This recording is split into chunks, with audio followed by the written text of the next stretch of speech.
France Inter, 8h18, géopolitique avec Anthony Bélanger. Le 7-9 Listen anywhere. sur France Inter.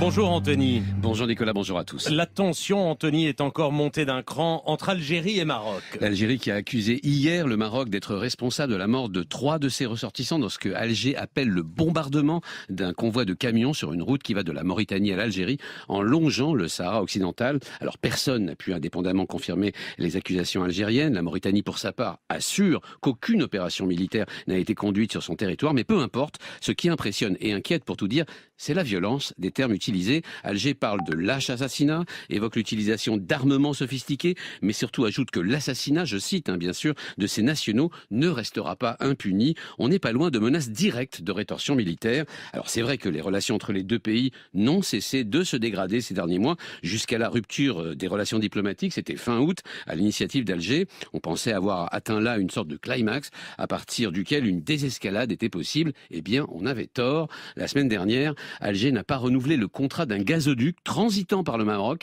mais dont la destination finale est l'Espagne.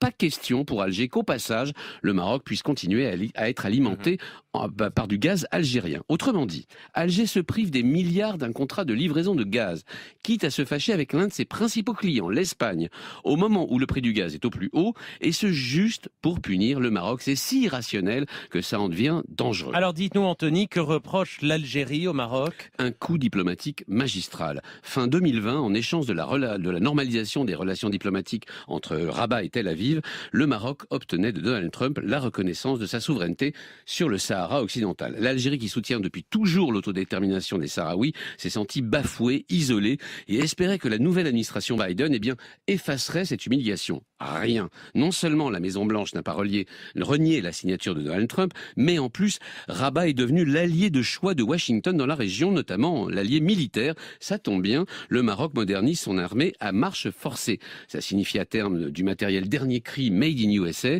Or, il y a une course aux armements entre les deux voisins. Le Maroc est aujourd'hui le 3e importateur d'armes en Afrique, derrière l'Égypte et justement l'Algérie. Une concurrence très malsaine et très coûteuse. Enfin, il y a une autre raison, plus profonde, plus dangereuse encore, et très algérienne cette fois. Les millions de manifestants du mouvement Irak en 2019 n'ont au fond posé qu'une seule et unique question. À quoi servent ces vieillards engalonnés, ces généraux confits dans le luxe qui n'ont pas fait la guerre depuis plus de 60 ans? Les militaires algériens ont compris le danger et veulent à tout prix se relégitimer aux yeux de leur propre population. Et pour y parvenir vite, ils n'envisagent qu'une seule solution, susciter un ennemi et le provoquer. Le frère ennemi et voisin marocain est parfait pour ça. Anthony Bélanger, merci. France Inter.